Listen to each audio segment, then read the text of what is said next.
Hello students, in this video we'll discuss chapter number 1 our constitution। तो बेटा क्या होता है कॉन्स्टिट्यूशन? बहुत इजी लैंग्वेज में आप समझें तो ऐसे समझो कि कॉन्स्टिट्यूशन रूल बुक है। भाई किसकी रूल बुक है? तो कंट्री की रूल बुक है। एक कंट्री को कैसे रन किया जाएगा, कैसे गवर्न किया जाएगा, उसके रूल्स और रेगुलेशन जहाँ पर लिखे होते हैं उसी को हम क्या कहते हैं? कॉन्स्टिट्यूशन। तो constitution is the rule book of a country. हमारे इंडिया का भी कॉन्स्टिट्यूशन है, नेपाल का अपना कॉन्स्टिट्यूशन है, इंग्लैंड का अपना कॉन्स्टिट्यूशन है। तो कॉन्स्टिट्यूशन को आप ऐसे भी कह सकते हो कि constitution is a set of rules and principles. Constitution में रूल्स भी हैं, नियम भी हैं और प्रिंसिपल्स भी हैं, सिद्धांत भी हैं that tell us how a country is run. आपकी कंट्री कैसे रन होगी, कैसे गवर्न होगी, ये हमें कौन बताते हैं? रूल्स और प्रिंसिपल्स, जो कहाँ पर लिखे हुए हैं? हमारे कॉन्स्टिट्यूशन में। तो constitution is a set of rules and principles that tell us how a country is run.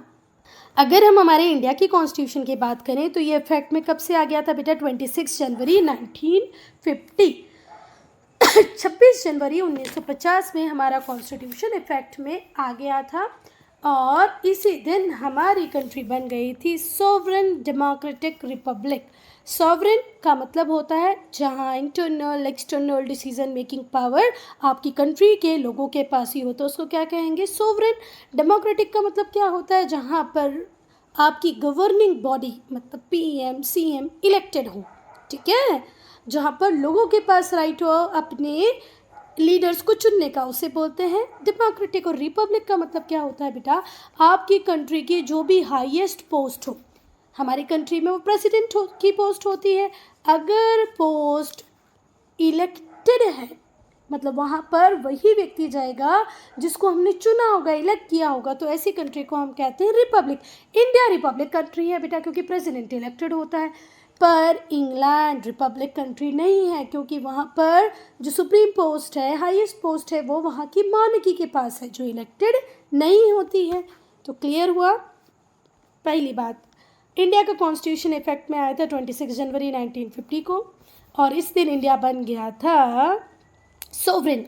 हम हमारे इंटरनल डिसीजन भी खुद लेंगे, एक्सटर्नल डिसीजन भी खुद लेंगे। हम यूएसए के साथ रिलेशन रखेंगे, रशिया के साथ रखेंगे या यूक्रेन के साथ रखेंगे, ये हम खुद डिसाइड करेंगे, कोई और ऑर्गेनाइजेशन हमारे बिहाफ पे डिसाइड नहीं करेगी।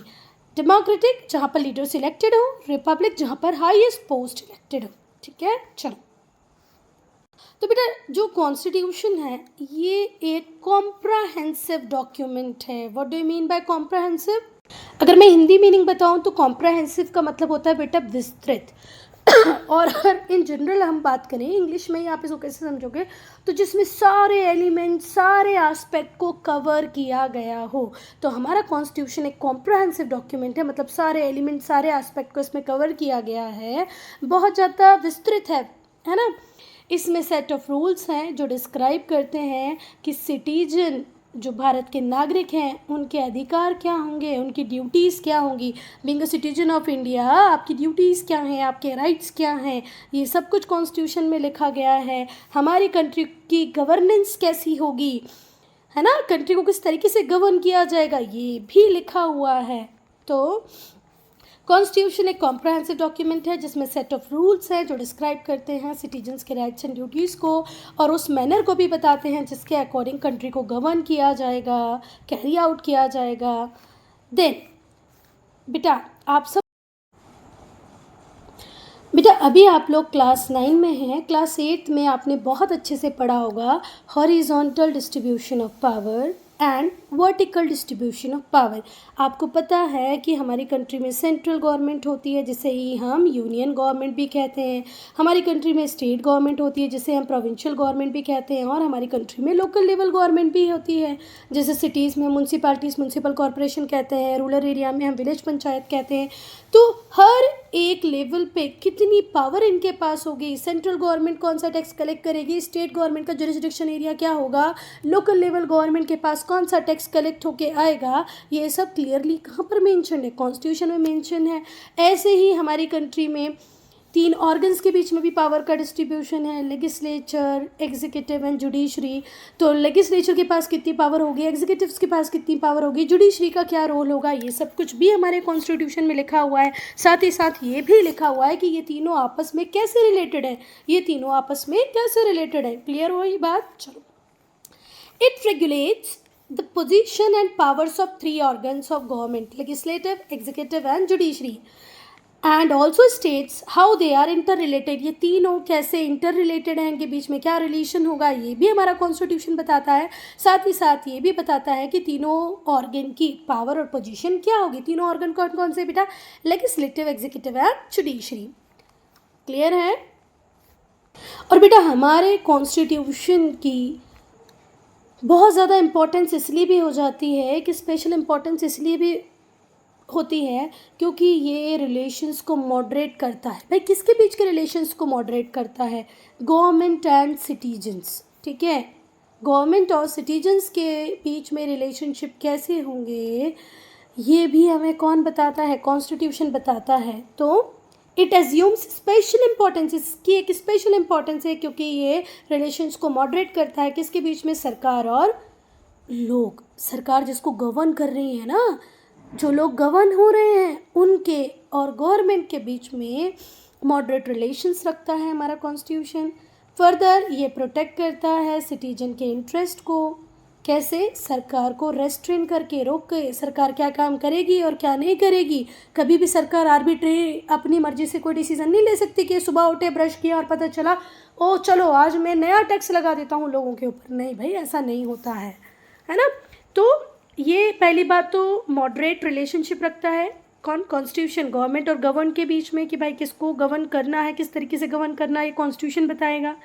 ये सरकार के ऊपर रोक भी लगाता है, सरकार को रेस्ट्रेन करता है कि भाई आप आर्बिट्री डिसीजन नहीं ले सकते। आपको अगर कुछ नए नियम कानून बनाने हैं तो उसका एक अलग से पूरा सिस्टम दिया है। पहले वो लोकसभा में पास होगा, राज्यसभा में पास होगा।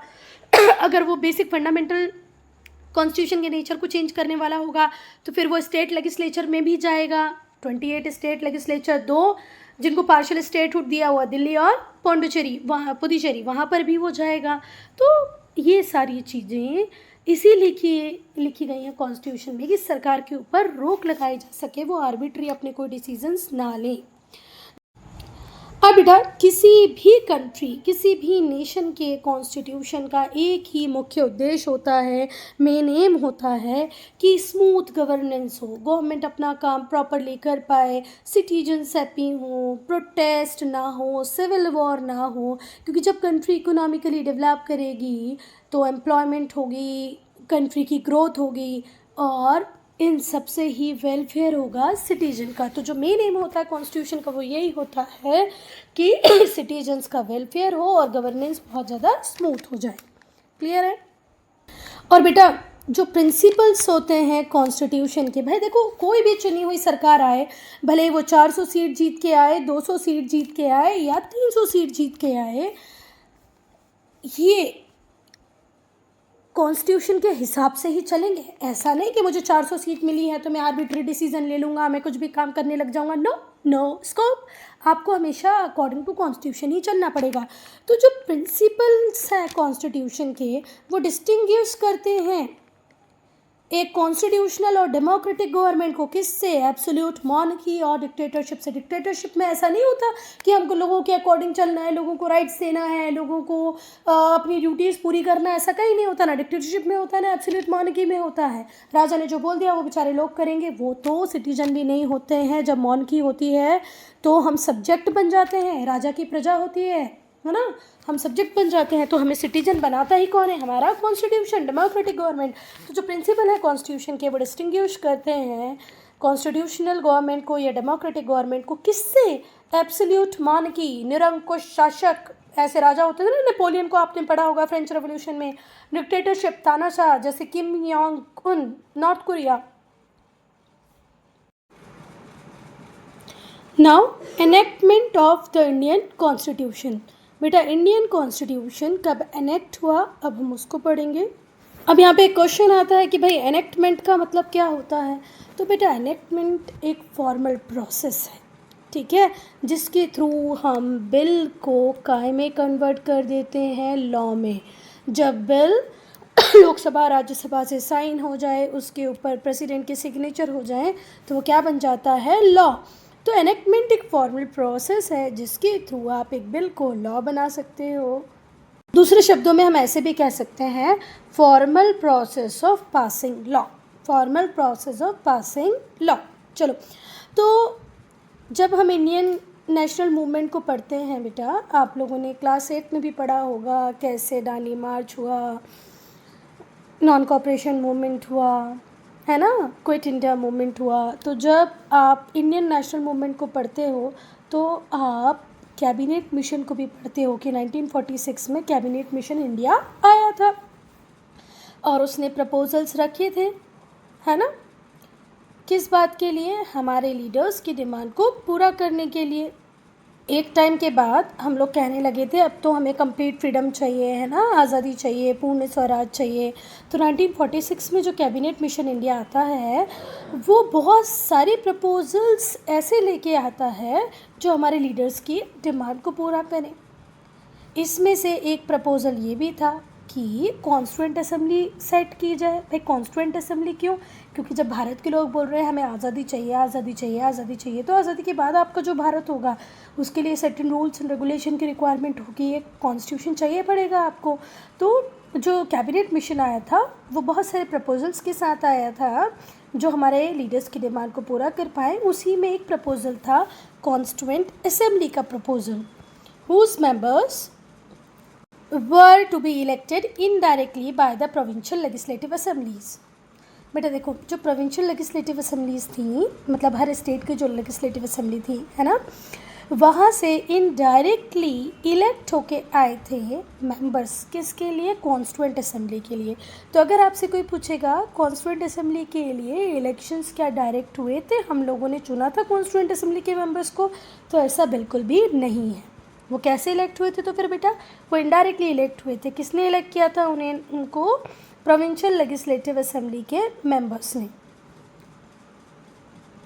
बेटा प्रोविंशियल असेंबली के लिए इलेक्शन कंप्लीट हो चुके थे जुलाई 1946 में।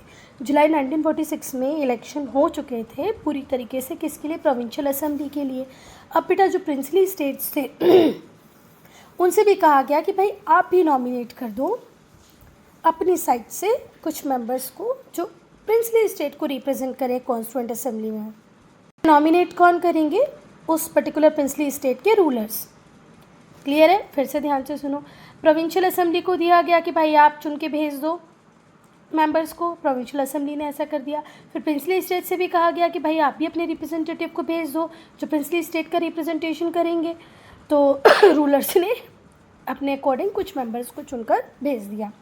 जो कॉन्स्टिट्यूएंट असेंबली थी बेटा अनडिवाइडेड इंडिया की, क्योंकि हम बात करें 1946 की, 1946 में तो इंडिया और पाकिस्तान का डिवीजन हुआ ही नहीं था। तो जो कॉन्स्टिट्यूएंट असेंबली थी अनडिवाइडेड इंडिया की, उसमें थे 389 मेंबर्स। 292 इलेक्टेड थे और 93 नॉमिनेटेड थे, जिनको नॉमिनेट किया था किसने? प्रिंसली स्टेट्स ने।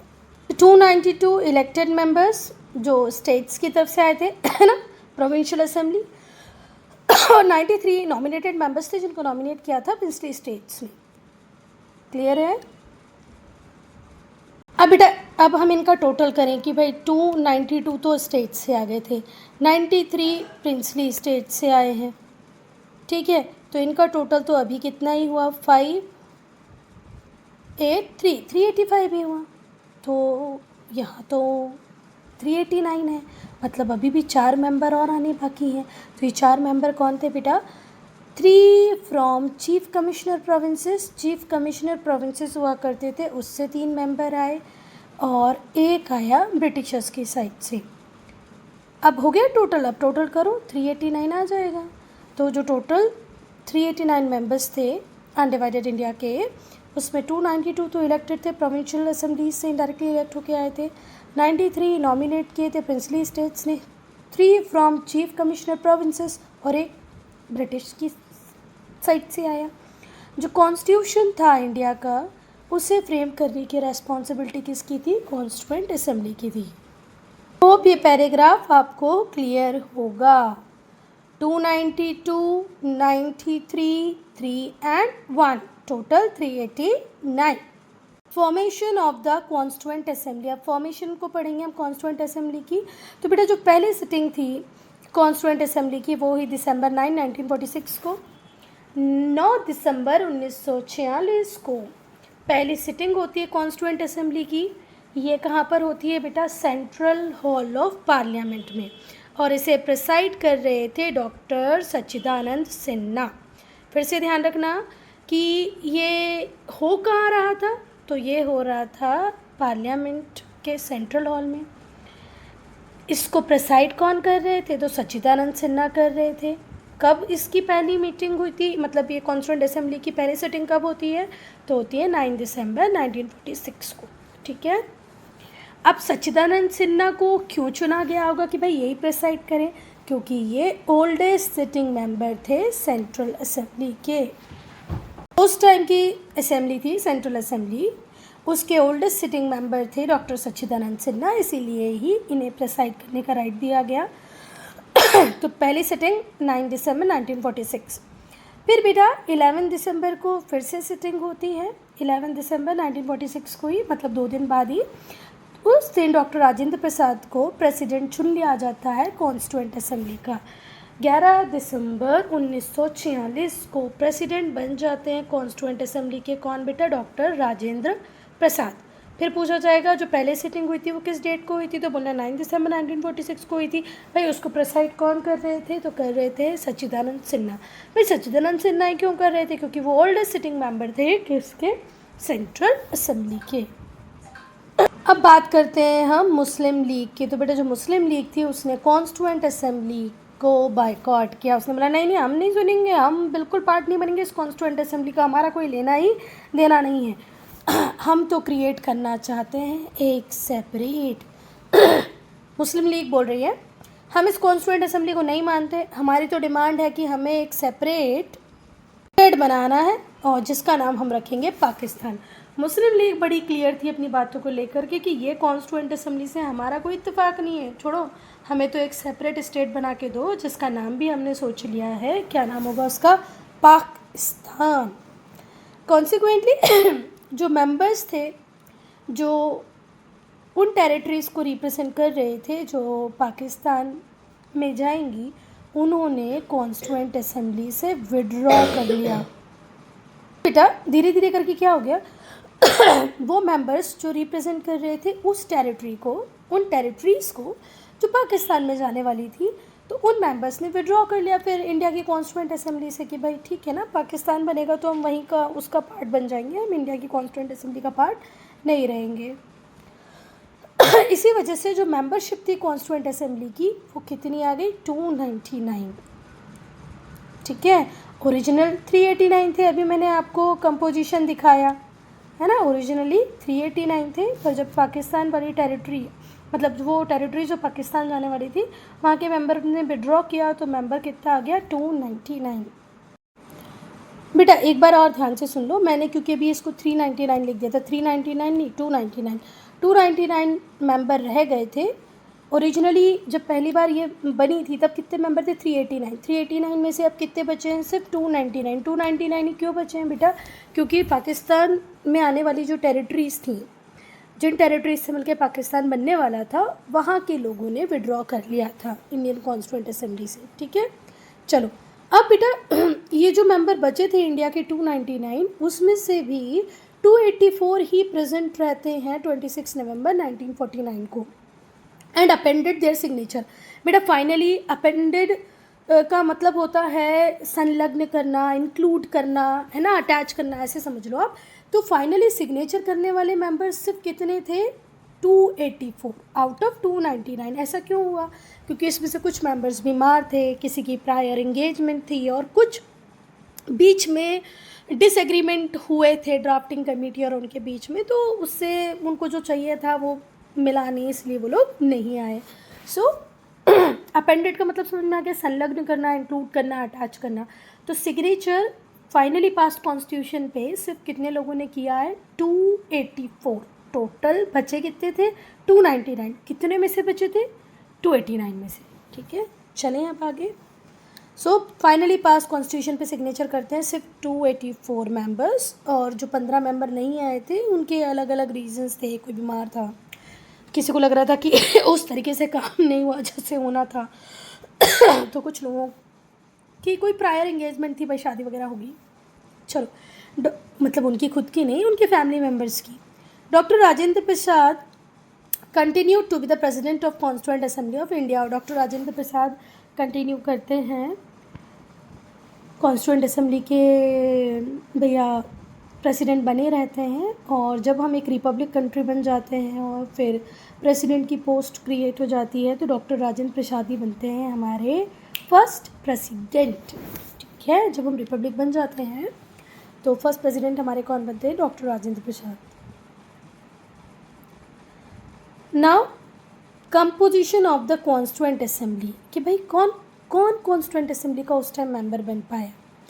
तो जो मेंबरशिप थी वो वाइड रेंजिंग थी कॉन्स्टिट्यूएंट असेंबली की। ऐसा नहीं था कि सारे रिच थे, या ऐसा नहीं था सारे पुअर थे, ऐसा नहीं था कि उसमें कोई मुस्लिम नहीं था, ये सारे ही हिंदू थे, सारे ही अपर कास्ट के थे, कोई लोअर कास्ट का था ही नहीं, ऐसा कुछ भी नहीं था। अपर कास्ट भी थी, लोअर कास्ट भी थी, मुस्लिम भी थे, हिंदू भी थे, रिच भी थे और पुअर भी थे, मेल भी थे और फीमेल भी थी। चलो, तो वाइड रेंजिंग मेंबरशिप थी कॉन्स्टिट्यूएंट असेंबली की। और अगर हम बात करें कि भाई किस टाइप के पब्लिक ओपिनियन को रिप्रेजेंट करने वाले लोग थे, तो सारे ही शेड्स के लोग थे रिच भी, पुअर भी, मेल भी, फीमेल भी, अपर कास्ट भी, और उनके अलग अलग व्यूज़, मतलब वाइड रेंजिंग व्यूज़ हमें मिलते हैं जब हम कॉन्स्टिट्यूएंट असेंबली के डिबेट्स को देखते हैं। जो कैबिनेट मिशन प्लान था उसने इंश्योर किया था कि जो रिप्रेजेंटेशन होगा वो सिर्फ 3 कैटेगरीज का होगा, जनरल, मुस्लिम और सिख। पर जो इंडियन नेशनल कांग्रेस के लीडर्स थे उन्होंने इंश्योर कराया कि दूसरी कम्युनिटीज़ को भी हम इसका पार्ट बनाएंगे, जैसे Anglo Indians, Indian Christians, schedule caste, schedule tribe. So, before cabinet was planned to include only general category Muslims and Sikh, but Indian National Congress leader thought there is a need of representation of Anglo-Indians, Indian Christians, scheduled caste and scheduled tribes, so they also got their representation. जो Anglo Indians थे उनका representative बन के आए थे mister Frank Anthony, mister S H. Prater.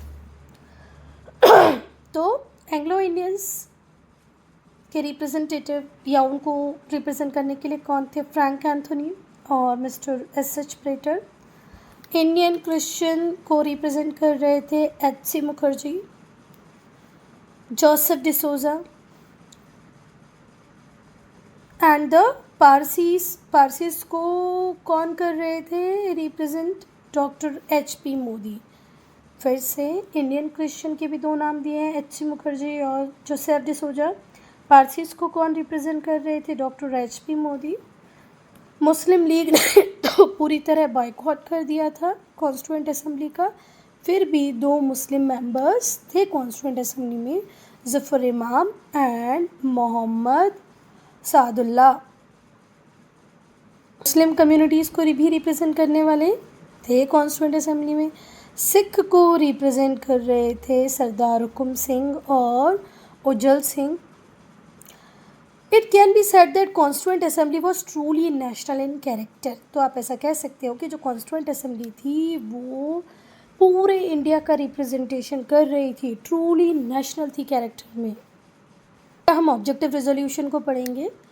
तो जो constituent assembly थी उसने काम करना चालू किया, ड्राफ्ट मतलब लिखना चालू किया कॉन्स्टिट्यूशन को। तो जो पंडित जवाहरलाल नेहरू थे उन्होंने ऑब्जेक्टिव रेजोल्यूशन को प्रपोज़ किया कि भाई सबसे पहले हम किस पे बात करते हैं? Objective resolution. और ऑब्जेक्टिव रेजोल्यूशन कब आता है? 13 दिसंबर 1946 को। जो रेजोल्यूशन होता है बेटा वो हाईलाइट करता है कि हमारे नेशनल गोल्स क्या होंगे, ठीक है, और हमारे ऑब्जेक्टिव्स क्या होंगे। तो फिर से सुनो ऑब्जेक्टिव रेजोल्यूशन। तो जब कॉन्स्टिट्यूएंट असेंबली ने ड्राफ्टिंग का काम करना चालू किया, कॉन्स्टिट्यूशन ड्राफ्ट होने लग गया, तो पंडित जवाहरलाल नेहरू ने प्रपोज़ किया ऑब्जेक्टिव रेजोल्यूशन को कि भाई पहले इस पे बात कर लेते हैं कि हमारे नेशनल गोल्स क्या होंगे, हमारे ऑब्जेक्टिव्स क्या होंगे। तो ऑब्जेक्टिव रेजोल्यूशन कब आया? दिसंबर 13, 1946 को। ये जो रेजोल्यूशन था ये हाईलाइट करता था ऑब्जेक्टिव्स को और साथ ही साथ इंडिया के नेशनल गोल्स को। अब हम दोनों ही चीज़ों को डिस्कस करेंगे। भाई ऑब्जेक्टिव्स क्या थे, नेशनल गोल्स क्या होंगे। तो पहला बात रख दी गई थी कि जो फ्री इंडिया होगा वो रिपब्लिक बनेगा, कोई मॉनर्की कोई ओलिगार्की डिक्टेटरशिप नहीं होगी। इंडिया फ्री इंडिया क्या बनेगा, रिपब्लिक। हाईएस्ट पोस्ट इलेक्टेड होगी जो है प्रेसिडेंट की पोस्ट। दूसरा, जो आइडियल्स होंगे सोशल पॉलिटिकल और इकोनॉमिक डेमोक्रेसी के वो सारे ही लोगों को दिए जाएंगे। ठीक है, इकोनॉमिक पॉलिटिकल और सोशल डेमोक्रेसी सबको गारंटी दी जाएगी इसकी। बेटा आप लोगों को लग रहा होगा कि भाई मतलब क्या है इस बात का, क्या मतलब होता है कि सोशल पॉलिटिकल इकोनॉमिक डेमोक्रेसी हर व्यक्ति को दी जाएगी। तो मेरी बात सुनो, ऐसा नहीं होगा कि सिर्फ हम पॉलिटिकल राइट्स दे देंगे लोगों को अगर वो वोट डाल के जाएं। हम इस तरीके का एक होलिस्टिक एनवायरनमेंट क्रिएट करेंगे जहाँ सोसाइटी में हम इक्वालिटी ला पाएँ, जहाँ हम इकोनॉमिक इक्वालिटी ला पाएँ। ज़्यादा कुछ ना कर पाएँ तो हम इतना तो करें कि पुअर लोगों की बेसिक नीड को पूरा कर पाएँ, सोशल वेलफेयर स्कीम्स लेके आएँ। मीन्स हम इस तरीके की सोसाइटी में रहेंगे जहाँ सबको इक्वालिटी ऑफ अपॉर्चुनिटीज़ गारंटी की जाएगी। मतलब ऐसा ना हो कि अपॉर्चुनिटीज़ हो तो किसी के लिए हो, किसी के लिए कुछ भी ना हो, सबको इक्वालिटी मिले, सबको अपॉर्चुनिटीज़ मिले। इस तरीके की सोसाइटी हम बनाएंगे। नेक्स्ट है, जो रिपब्लिक है वो फंडामेंटल राइट्स देता है अपने सिटीजन्स को। हमारे पास भी 6 फंडामेंटल राइट्स हैं, है ना। आप लोगों ने पढ़ा होगा, right to speech, cultural right, right to constitutional remedies, सारे ऐसे 6 राइट्स हमें दिए गए हैं।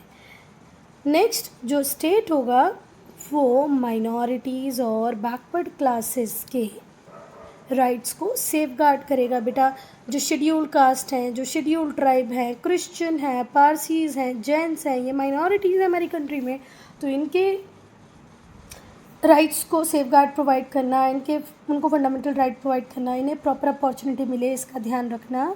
ये किसका काम है, स्टेट का। स्टेट बोले तो सरकार, गवर्नमेंट। बेटा जो ऑब्जेक्टिव रेजोल्यूशन था उसे पास करती है कॉन्स्टिट्यूएंट असेंबली जनवरी 22, 1947 को।